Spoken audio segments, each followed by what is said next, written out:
શાંતિ પાઠ.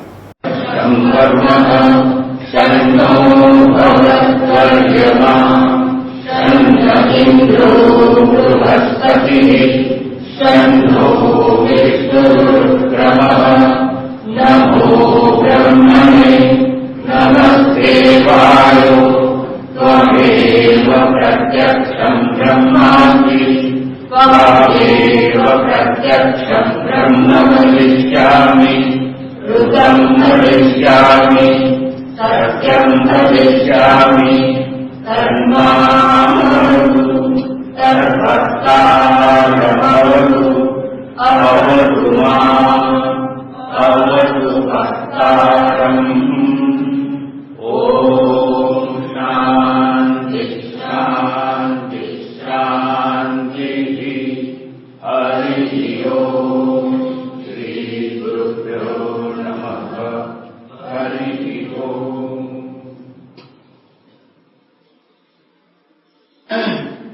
જ્યાં સુધી મારી સ્મૃતિમાં છે ત્યાં સુધી લગભગ 1 વર્ષથી આપણા વર્ગો બંધ હતા. માર્ચ એપ્રિલ છે અને ઘણા લાંબા સમય બાદ આપણે ઉપનિષદનું શ્રવણ કરવા એકત્રિત થયા છીએ અને માટે ગયા વખત સુધી શું શું આવી ગયું છે એનો ઉલ્લેખ કરી અને આજે આપણે આગળ જઈશું. અત્યાર સુધી આપણે ઘણી બધી વસ્તુ ચર્ચી ગયા. છેલ્લે પૂર્વે જે ચર્ચા થઈ હતી તે આત્મજ્ઞાન માટે અધિકારી કોણ? તમે કોઈ પણ જાતની નોકરી લેવા જાઓ ને તો ત્યાં પૂછે કે વોટ ઇઝ યોર ક્વોલિફિકેશન. એક સામાન્ય ટાઈપિસ્ટની નોકરી જોઈતી હોય ને તો તમને કે તમારી સ્પીડ કેટલી પૂછે છે કે નહીં? તો આ ઘન આત્મજ્ઞાન પ્રાપ્ત કરવું તમારે કોઈ ક્વોલિફિકેશનની જરૂર નહીં કે ગમે માણસ ફૂટપાથ પર રસ્તા પર ચાલતો માણસ આઈને બેસી જાય હું ભણાવું એવું તો બને નહીં ને. અને આત્મજ્ઞાન પ્રાપ્ત કરવા માટે અધિકારી કોણ એની તો બધી બહુ ચર્ચા થઈ ગઈ. અને એ અધિકારી કોણ એ તમને ખબર છે અને ખબર હોવી જોઈએ. હું કહું છું બરોબર સંભળાય બધા? તમને ખબર છે એવું માનું છું અને ખબર હોવી જોઈએ એવું કહું છું. અને જો એવું કહેતો હોઉં તો મને જરા કહો તો ખરા કે આત્મજ્ઞાન માટે જે અધિકારી હોય એના ક્વોલિફિકેશન્સ લાયકાત કઈ હોવી જોઈએ? બોલો તો જરા. એ હું તમને લિંક આપી દઉં. એ સાધન ચતુષ્ટય સંપન્ન હોવો જોઈએ. આટલું વાત બરોબર ભાઈ? આટલું ખબર છે બધાને? ખબર તો મને કહો કે સાધન ચતુષ્ટ એટલે 4 જાતના સાધન એમાં જોઈએ. આઈ જાવ ખોલીને આઈ જાવ. 4 જાતના સાધન જોઈએ. એમાં સાધન નંબર 1 બોલો, નામ બોલો, જોરથી બોલો. સાધન નંબર 2, સાધન નંબર 3 ષટ સંપત્તિ એટલે ષટ એટલે 6 અને ષટ સંપત્તિમાં શું શું આવે? નંબર 1 શમ, પછી દમ, પછી ઉપરથી, પછી તિતિક્ષા, પછી શ્રદ્ધા, પછી વેરી ગુડ. લો તમને આટલું ખબર પડી ગઈ કે જો આત્મજ્ઞાન પ્રાપ્ત કરવું હોય તો આપણી પાસે આવી જાતના 4 સાધન જરૂરી છે. આટલું ખબર પડી ગઈ? સારું. હવે મારો વિષય છે આત્મજ્ઞાનનો અનધિકારી કોણ. અધિકારી તમને ખબર પડી ગઈ. અત્યાર સુધી છેલ્લી વાત જે ચાલતી હતી એમાં આત્મજ્ઞાન કોણ પ્રાપ્ત કરી શકે, અધિકારી કોણ એ તમને આવડી ગયું. હવે અનધિકારી કોણ? કોને ના બેસવા દેવાય, કોને ના આવવા દેવાય એ વાત મારે કરવાની. તો હવે એ જણાવીને આપણે આગળ જઈશું. તો પૂર્વે ચર્ચા થઈ ગઈ છે કે આત્મજ્ઞાનનો અનઅધિકારી કોણ, who is not qualified, and why he or she is not qualified. પહેલું જે દુરાચારથી નિવૃત્ત થયો નથી એ આત્મજ્ઞાનનો અધિકારી નથી. સમજ પડી ગઈ? શું કહ્યું મેં? જે દુરાચારથી નિવૃત્ત થયો નથી એ આત્મજ્ઞાનનો અધિકારી નથી. આ તમારી આગળ ભાઈ બેઠા છે એ નીચે જમીન પર કેમ બેઠા છે? શેત્રંજી તો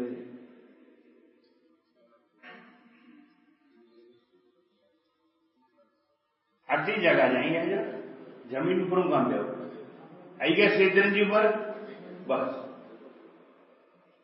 જો મને લાગે કે અધિકારી છે તેને કહું છું ઉપર બેસ, એને પોતે એવું સમજો હું અનધિકારી છું નીચે બેઠો. સારું. દુરાચાર શાસ્ત્રમાં સદાચારી કોણ એવી વાત કરી છે, અને સદાચારી કોણ એવી વાત કરી. સદાચાર ના હોય જેનામાં એ દુરાચારી. તો હવે સાંભળો, જે દુરાચારથી નિવૃત્ત નથી એ આત્મજ્ઞાન પ્રાપ્ત કરી શકે નહીં. નંબર 1. હવે જેમ તમે સાધન ચતુષ્ટમાં 4 યાદ રહે છે યાદ રાખો. નંબર 2, જે વિષય વાસનાથી છૂટ્યો નથી એ આત્મજ્ઞાનનો અધિકારી નથી. વિષય વાસના એટલે આપણે 5 જ્ઞાનેન્દ્રિયો છે, એમાં આંખનો વિષય છે રૂપ, જીભનો વિષય છે સ્વાદ, સમજાય છે? કાનનો વિષય છે શબ્દ, ત્વચાનો વિષય છે સ્પર્શ, ઘ્રાણેન્દ્રિયનો વિષય છે સુગંધ. આ 5 જ્ઞાનેન્દ્રિયોના વિષયથી જે છૂટ્યો નથી, અને છૂટ્યો ના હોય કેવું હોય ખબર છે? એ બહિર્મુખી હોય. રૂપ ક્યાં છે? આપણી બહાર, તો રૂપની પાછળ દોડતો હોય. સ્વાદ ક્યાં છે? જગતમાં કેટલા ફળ ફૂલ મીઠાઈ દુકાનો અને આ બધું માર્કેટ છે તમારું. એટલે કાં તો એ બધી જીભનો સ્વાદ લેવા જગતમાં ફરતો હોય, કાં તો સંગીત સાંભળવા દોડતો હોય. તમે અત્યારે જુઓ ને, આ જેવું કોરોનાનું થોડુંક લૂઝ થયું, ખુલ્યું, બધી બજારો ફૂલ છે, કોઈ માસ્ક પહેરતું નથી, બરોબર? અને રખડ પટ્ટીમાં બધા પડ્યા. એવું નતું થવું જોઈએ. એટલે આ બધા કેવા થઈ ગયા? બહિર્મુખી. એટલે જયારે વિષય વાસનાથી છૂટ્યો નથી એટલે જે બહિર્મુખી હોય, એક્સ્ટ્રોવર્ટ કહેવાય છે. એટલે જે એક્સ્ટ્રોવર્ટ હોય, બહિર્મુખી હોય, એ આત્મજ્ઞાનનો અધિકારી નથી. અને અધિકારી નથી એટલે કેવો છે? અનઅધિકારી છે. નંબર 3, જે બહિર્મુખી હોય એ બધા ચંચળ મનવાળા હોય. એટલે જેના મનમાં ચંચળતા ના હોય, અથવા જે કોન્સન્ટ્રેટ ના કરી શકે, ચિત્તને એકાગ્ર ના કરી શકે, એવો કોઈ પણ આત્મજ્ઞાનનો અધિકારી હોઈ શકે નહીં. ગણતા રાખજો, પૂછીશ આ બધું જેમ પૂછ્યું અધિકારી કોણે. પછી જેને કર્મ ફળની અપેક્ષા હોય એને આત્મજ્ઞાન કદાપી પ્રાપ્ત થઈ શકે નહીં. જે કર્મ કરીએ પણ કર્મ કેવું કરવાનું હોય? નિષ્કામ ભાવે કરવાનું, સકામ ભાવે નહીં. તો જે નિષ્કામ ભાવે કર્મ કરી શકે એવો હોય, એટલે કર્મ ફળની અપેક્ષા જેને ત્યાગી દીધી હોય, એ જ આત્મજ્ઞાન પ્રાપ્ત કરવાનો અધિકારી કહેવાય. પછી 5મો નંબર, જે પરોક્ષ જ્ઞાની હોય. એટલે બધાને એવું મનમાં હોય કે આ તો પ્રવચન સાંભળીને શું કર્યું છે? ત્યાં સવાર વહેલા ઉઠો, રવિવારે મનનમાં જવાનું, ત્યાં બેહવાનું, એના કરતા જે સ્વામીજી વાત કરવાની છે ને એ ચોપડામાં તો છે, અને ચોપડામાંથી વાંચી લઈશું. ચોપડામાંથી જે જ્ઞાન મળે એને કેવું? પરોક્ષ જ્ઞાન કહેવાય. એટલે જે પરોક્ષ જ્ઞાન વાળો હોય એ પણ આત્મજ્ઞાનનો અધિકારી કહેવાય નહીં. પરોક્ષ જ્ઞાની એવો હોય કે જેની બુદ્ધિ સ્થૂળ હોય. આ જ્ઞાન સૂક્ષ્મ બુદ્ધિ સિવાય પ્રાપ્ત થાય તેમ નથી. એટલા માટે સૂક્ષ્મ બુદ્ધિ હોય જેનામાં એને શ્રવણ દ્વારા, એટલે ચોપડી આ ચર્મચક્ષુથી વંચાય. આત્મજ્ઞાન ચર્મચક્ષુથી પ્રાપ્ત થાય તેમ નથી. અદ્રશ્ય ચિંતન, મનન અને શ્રવણની એમાં જરૂર પડે. તો ચિંતન, મનન અને શ્રવણ જેવા સાધનોથી જો જ્ઞાન પ્રાપ્ત કરવું હોય તો સદગુરુ સમક્ષ બેસવું પડે, સામે બેસીને સાંભળવું પડે. કેસેટથી કે ટેપ રેકોર્ડરથી હા, એટલે એવું જે હોય ને એ પણ આત્મજ્ઞાનનો અધિકારી નથી. હું શું સમજાવું છું? આત્મજ્ઞાનનો અનઅધિકારી કોણ? હવે સાંભળજો. એવું છે, અહીં તમે બેઠા હોય ને તો તમારે સૂક્ષ્મ બુદ્ધિ જોઈએ. હું જે બધું કહીશ તર્ક અને લોજિક ન્યાય દ્વારા સમજાઈશ એ સમજવા માટે બુદ્ધિ કસવી પડે. તમે એકલે ચોપડી લઈને વાંચો ને એમાં એવું બધું ના હોય. સાંભળી શું બોલી ગયા એવું વિચારવું જ નહીં. ચોપડી બધા લખ્યો હોય અને ચોપડી પછી માળીએ મૂકી દો એટલે તમારું જ્ઞાન ક્યાં હવે માળી આવે. એટલે આવો જે હોય એને અનઅધિકારી કહેવાય. છેલ્લી વાત 6 મુદ્દા હું તમને કયા નહીં. હવે છઠ્ઠો મુદ્દો, પેલામાં 4 આવે છે, આમાં 6 છે. તો છઠ્ઠો મુદ્દો છે, જેણે નિષિદ્ધ કર્મોનો ત્યાગ નથી કર્યો એ આત્મજ્ઞાન પ્રાપ્ત કરવાનો અધિકારી નથી, એટલે અનધિકારી છે. અને નિષિદ્ધ કર્મ શું? શાસ્ત્રો એમાં જે કહેવામાં આવ્યું કે આવું કરવું નહીં. શાસ્ત્રોમાં એવું પણ કહ્યું શું કરવું. સત્યમ વદ એટલે સત્ય બોલો, એટલે પોઝિટિવ સ્ટેટમેન્ટ છે. શું? જો આ પોઝિટિવ સ્ટેટમેન્ટ છે કે સત્ય બોલો. ધર્મમ ચર એટલે ધર્મનું પાલન કરો, આ પોઝિટિવ. નેગેટિવ સુરામ ન પીબેત એટલે દારૂ પીવો નહીં. હિંસામ ન કુર્યાત એટલે હિંસા કરવી નહીં. એટલે આ શું કહેવાય? નિષેધ કર્મ. એટલે જે નિષેધ કર્મો ત્યાગી શક્યો નથી એવો અનધિકારી. ખ્યાલ આવી ગયો? જો હવે તમારે બધાને ધ્યાનમાં હોવું છે કે હું 6 મુદ્દા બોલી ગયો અને આટલે સુધીની વાત ગયા વખત છેલ્લું પ્રવચન વર્ષ પહેલા તમે સાંભળ્યું હતું ને ત્યાં સુધી થઈ ગઈ.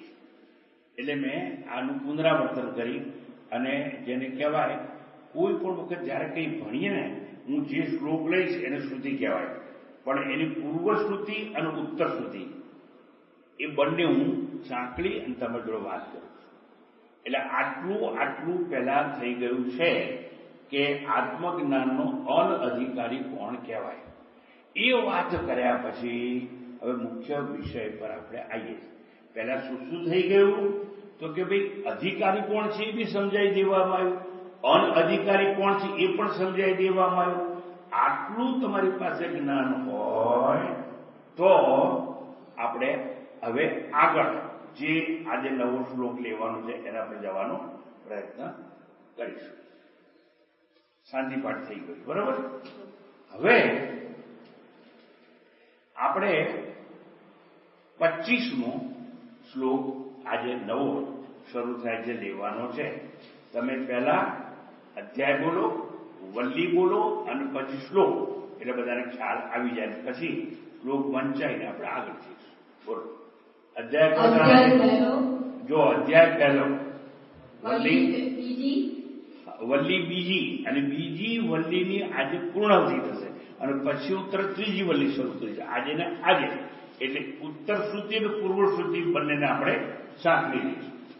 હવે જો ફરી એક વાર જેને પર ચોપડી હોય ને ભાઈ, અધ્યાય 1 વલ્લી 2 શ્લોક 25 લેવાશે, બરોબર? આ પાન નંબર 279 જેની પાસે ચોપડી હોય એ કાઢી. અને ભણવું હોય તો ચોપડી લઈને જ આવવું જોઈએ, સારા સાધક હોય જે અધિકારી હોય એને માટે. ચાલો હવે મંત્ર બોલાવો.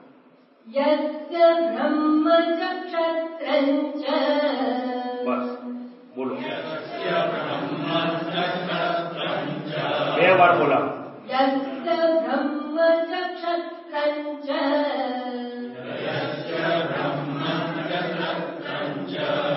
उभे भवत ओदनः उभे भवत ओदनः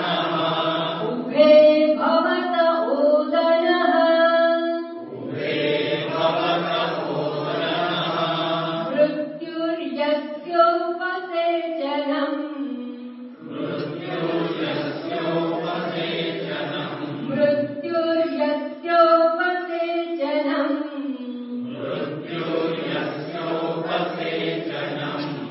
इत्था वेद यत्र सः इत्था वेद यत्र सः બસ. હવે શ્લોક બોલાયો અને તમે એનું ઉચ્ચારણ કર્યું.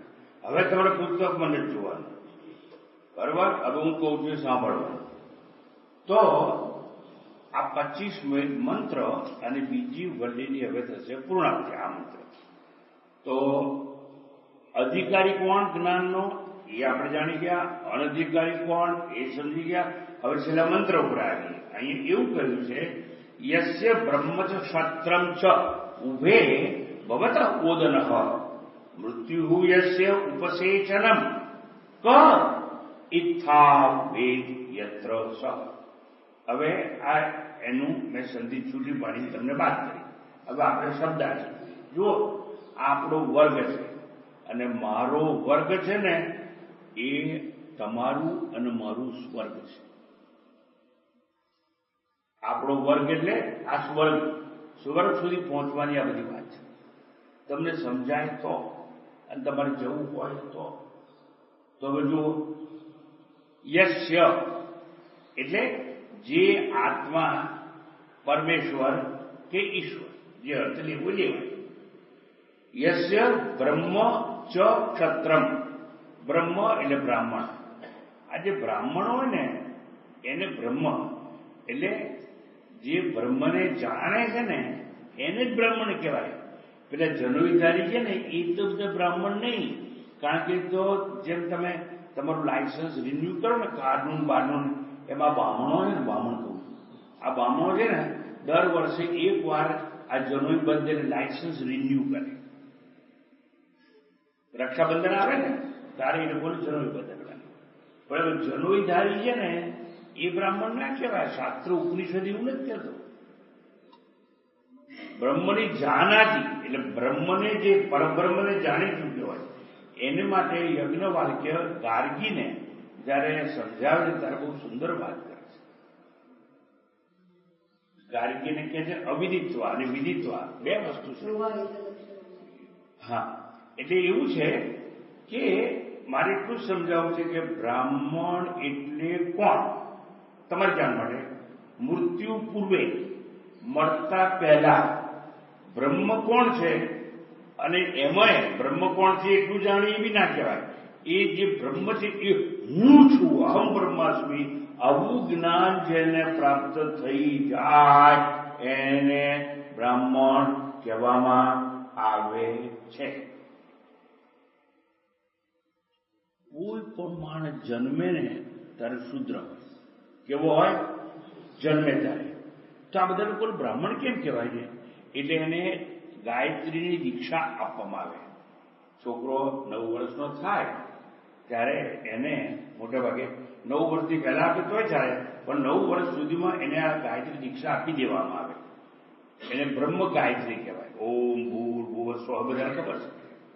અને એ પછી એને જનોઈ આપવામાં આવે. અને એટલે એ બીજી વાર જન્મ્યો કહેવાય જનોઈ આવે. અને બીજી વાર જન્મે છે એટલે સંસ્કૃતમાં દ્વિજ કહેવામાં આવે. અને ત્યારે એ બ્રાહ્મણ બન્યો કહેવાય. પહેલા જન્મથી નહીં, જન્મથી કોઈ બ્રાહ્મણ ના હોય, કોઈ વૈશ્ય ના હોય, કોઈ શૂદ્ર ના હોય. સમજાય ને? આ ઉપનિષદો આવું બધું કહે છે આપણે.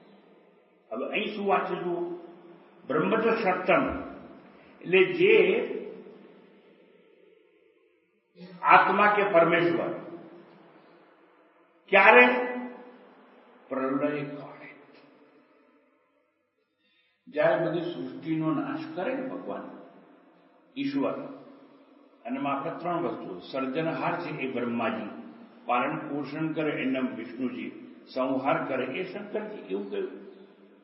તો આ જયારે પ્રલય થાય એ સમયે બ્રાહ્મણ ક્ષત્રિય, બ્રહ્મ છે ક્ષત્રમ, એટલે બ્રાહ્મણ અને ક્ષત્રિય એ બંને, એટલે બધા આવી ગયા એમાં.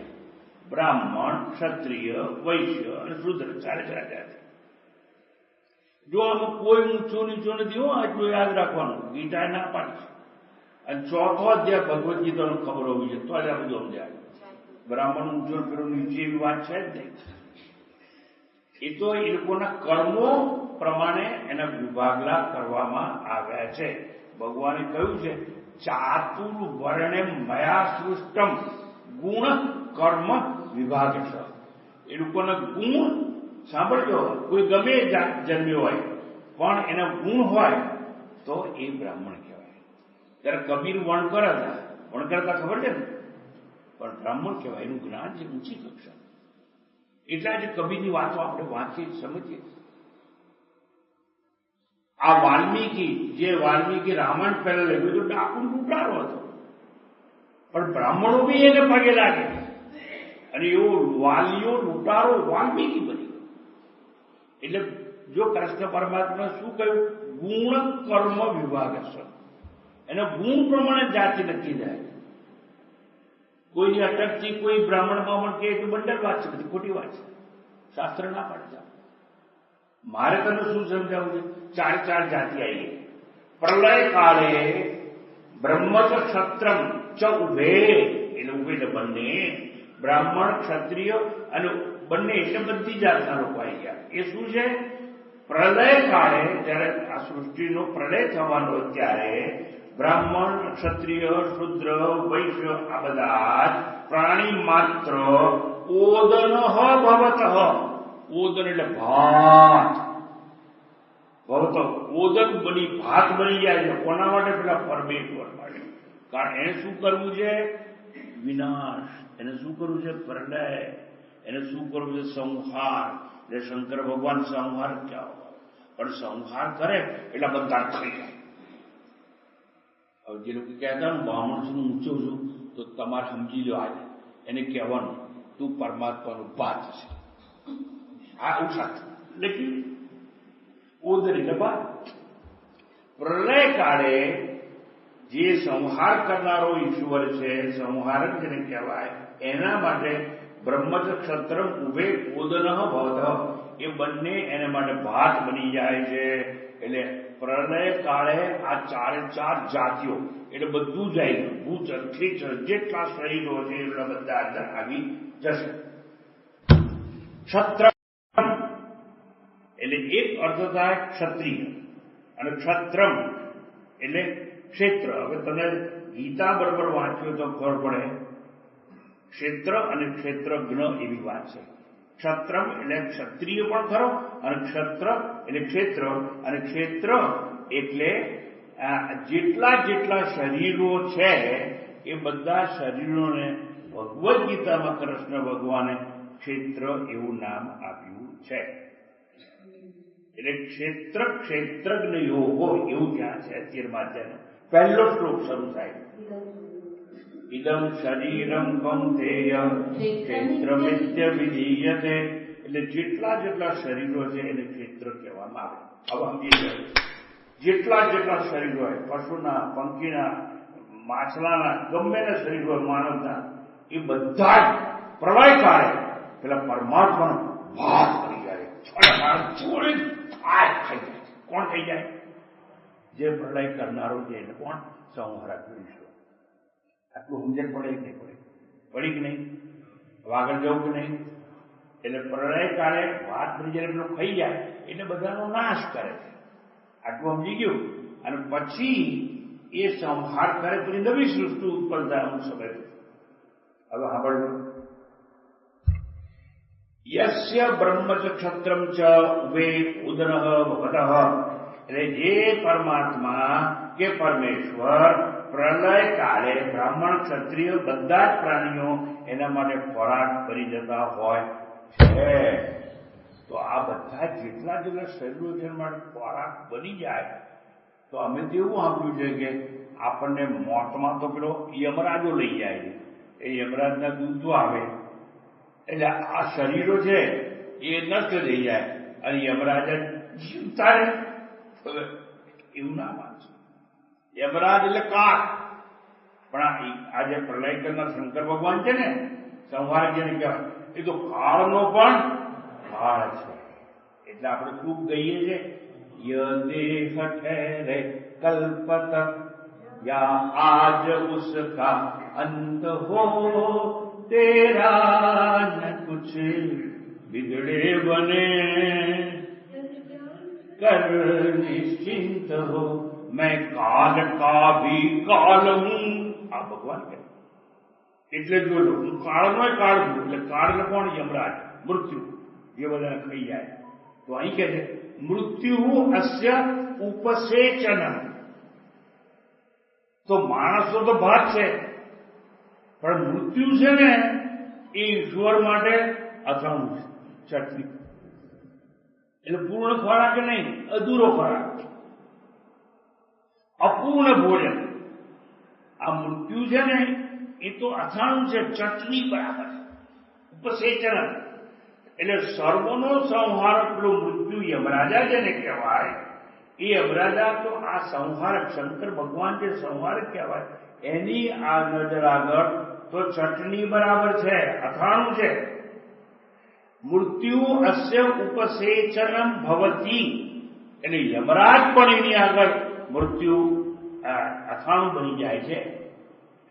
યહ, સાંભળજો, સહ યત્ર ઇચ્છા કહે.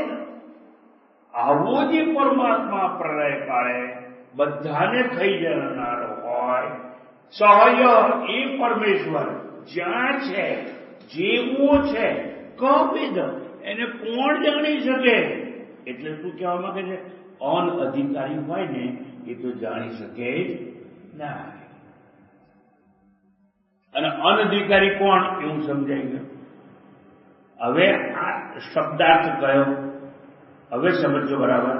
હવે નકો ભાવાર્થ કહું છું. બ્રાહ્મણ ક્ષત્રિય બંને અર્થાત સમગ્ર ક્ષેત્ર વર્ગ, આખું ક્ષેત્ર વર્ગ એટલે જેને જેને શરીર હોય એવા બધા શરીર વર્ગ જે આત્મા માટે ભાત છે. ક્યારે? પ્રલય કાળે. આ સૃષ્ટિનો પ્રલય એક તો ઉત્પત્તિ થાય સૃષ્ટિની, પછી સૃષ્ટિ રહે, બરોબર, જે સ્થિતિ કહેવાય, અને પછી એનો અમુક વર્ષો પછી પ્રલય થઈ જાય. પછી જયારે ઈશ્વર ઈચ્છે ત્યારે નવી ફરતી સૃષ્ટિનું સર્જન કરે. આવી રીતે જેમ આપણો જન્મ અને મૃત્યુ હોય અને આપણું આયુષ્ય હોય, એમ આ આખા પિંડ અને બ્રહ્માંડનું એક આયુષ્ય હોય, સમય હોય, અને એ સમય પૂરો થાય એટલે આ શંકર ભગવાન છે, એટલે ઈશ્વર કહેવાય. ઈશ્વર આ સૃષ્ટિનો પ્રલય કરે. એટલે પ્રલય કાળની આ વાત તમને હું સમજાવું છું. અત્યારે તો ઠીક, પ્રલય કાળ તમારા બધા નાશ, આપણા બધા નાશ થવાનો જ છે, પણ સ્વામીજી ભગવાન શું કામ નાશ કરતો હશે? એ આપણા પર દયા કરવા માટે. એ સ્વામીજી આપણને મારી નાખે દયા કહેવાય? હા, કેવી રીતે? એ આગળ સમજાઈશ. આપણને મારી નાખે એ દયા કહેવાય, એ સમજાઈશું આગળ. તમે આટલું જ સમજો. ના મારી નાખે ને તો બહુ મુશ્કેલી. મારી નાખે એમાં લાભ છે. હે સ્વામીજી, આપણું મૃત્યુ થાય લાભ? હા, પણ તમે અનધિકારી હશો નહીં સમજાય. અધિકારી હશો ને સમજાશે. અધિકારી હશો, હું જે સમજાવું છું ને એમાં તમે ચિંતા કરીને શ્રવણ કરશો. અનધિકારી હશો તો બેઠા છો અહીં, શરીર અહીં. કયું શરીર? જે વાત બની જાય એ શરીર અહીં, અને તમારું મન બહાર. હવે આગળ જવું ના જવું સમજાવું કે નહીં? હાથ ના બોલો તો સાંભળો બરો વાત સાંભળો. તો બ્રાહ્મણ ક્ષત્રિય અને બધી જાતિઓ એટલે બધા શરીરો જે આત્મા માટે ભાત બને છે ત્યારે પ્રલય, અત્યારે પ્રલય થશે ત્યારે, તથા સ્વયં મૃત્યુ છે એટલે યમરાજ છે એ પણ તેના માટે અથાણું કે ચટણી બની જાય છે. એવું જે સંહારક છે પરમાત્મા, એ છે ક્યાં? એ છે કેવું? એને કોણ જાણી શકશે? અધિકારી હશે. કોણ નહીં જાણી શકે? અનઅધિકારી હશે એ જાણી શકશે. આ ભાષાંતર અત્યાર સુધી મેં શું સમજાવ્યું તમને? મંત્ર બોલાવડાયો, શબ્દાર્થ કર્યો અને એનું ભાષાંતર. હવે તત્વની મહાન ગહન ચર્ચામાં આપણે જઈએ. બહુ લાંબી ચાલશે, બહુ ગહન શ્લોક છે. આ પૂર્ણાવતી છે બીજી વલ્લીની. અદભુત છે તત્વ.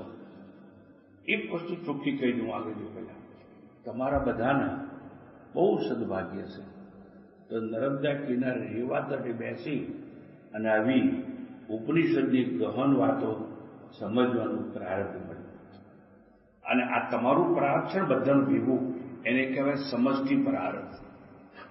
તમારા બધાનું પ્રારંભ એટલું જોરદાર છે ને, હવે સત્ય હકીકત આજે ખુલ્લી કરી દઉં એટલે હું જીવતો છું. કારણ કે તમારે મારી પાસે શીખવું હોય તો ભગવાને મને જીવતો રાખવો, નહીતર હું કોરોનામાં ઉપડી ગયો. પણ તમારું બધું પ્રારબ્ધ, જેને સમષ્ટિ પ્રારબ્ધ કહેવાય, એટલું બળવાનું હોય કે તમારે જો આ જ્ઞાન પ્રાપ્ત કરવાનું હોય તો હું નહીં તો કોઈને કોઈ તો આવ્યો નથી તમારા જીવનનું નિમિત્ત બની, તો ભગવાને મને નિમિત્ત બનાવ્યો એટલે હું આવ્યો. જો દુર્ભાગ્ય છે ને કે આજે બહુ ઘણ વાત સમજાવું છું અને જે લોકો હાજર નથી રહી શકતા, દુર્ભાગ્ય. હવે આગળ વાત કરું. હવે તો પ્રજ્ઞાની વાત. કોણ અનધિકારી હોય આ જ્ઞાન પ્રાપ્ત કરવા? આપણે કોને સમજવાનું? ઈશ્વરને. કયો ઈશ્વર? કે જેના માટે બધા શરીરનો ભાગ છે અને યમરાજા ચટણી છે, એવું પ્રલયકાળ થાય એવું જે પરમાત્મા ક્યાં છે, કેવો છે, કઈ જગ્યાએ છે, એવું બધું કઈ સમજાવવામાં આવે છે. કોઈ સ્થળ, કોઈ પણ સ્થળ એવું નથી કે જ્યાં નથી. એક કોઈ પણ કાળ એવો નથી કે જ્યાં ન હોય. સર્વત્ર છે અને સર્વકાળે છે. એટલે પિંડ અને બ્રહ્માંડે છે એ દેશની વાત થઈ. એટલે શું કહેવાય? વ્યષ્ટિ અને સમષ્ટિમાં છે એટલે કયા દેશમાં વાત કરી. અને ભૂત ભવિષ્ય વર્તમાન છે એટલે કાળમાં છે એ વાત કરી. આ પરમાત્મા જેની સ્થૂળ બુદ્ધિ અસર નહીં સમજાય, અનધિકારી વાત કરી. એક જે મંદાધિકારી મંદ બુદ્ધિ વાળો છે એને બી નહીં સમજાય. આ હું જે આજે વાત કરું છું, જે સૂક્ષ્મ બુદ્ધિ વાળો હશે એ જ આ મારી વાત આજે સમજી શકશે. તો ધીરે ધીરે આગળ જઈએ.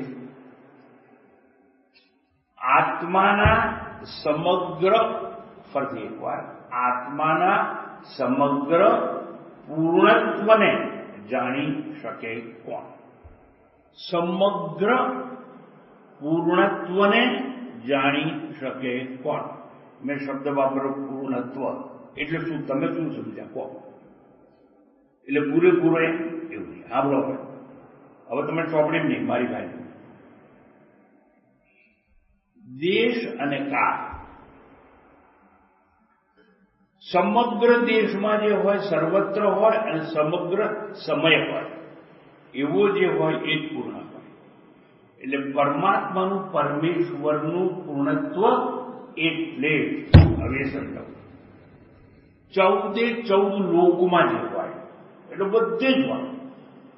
એટલે વ્યષ્ટિમાં એટલે વ્યક્તિમાં પણ હોય અને વિરાટમાં પણ હોય. વ્યષ્ટિમાં પણ હોય અને સમષ્ટિમાં પણ હોય. પિંડમાં હોય એટલે શરીરમાં પણ અને શરીરની બહાર પણ હોય. એટલે વ્યષ્ટિ સમષ્ટિમાં હોય, પિંડ અને બ્રહ્માંડમાં હોય, 14 લોકમાં હોય, વ્યક્તિ અને વિરાટમાં પણ જે હોય એટલે બધા દેશમાં આવી ગયા. અને એ આ પરમાત્મા પરમેશ્વર પહેલા હતો, અત્યારે છે અને ભવિષ્યમાં રહેવા વાળો. 3 કાળમાં હોય અને કાળનું ભક્ષણ કરનાર હોય. કાળને બી ખાઈ જાય તોય એ જીવતો હોય. એવો જે હોય એને પૂર્ણત્વ કહેવાય. તમે સમજો બરાબર?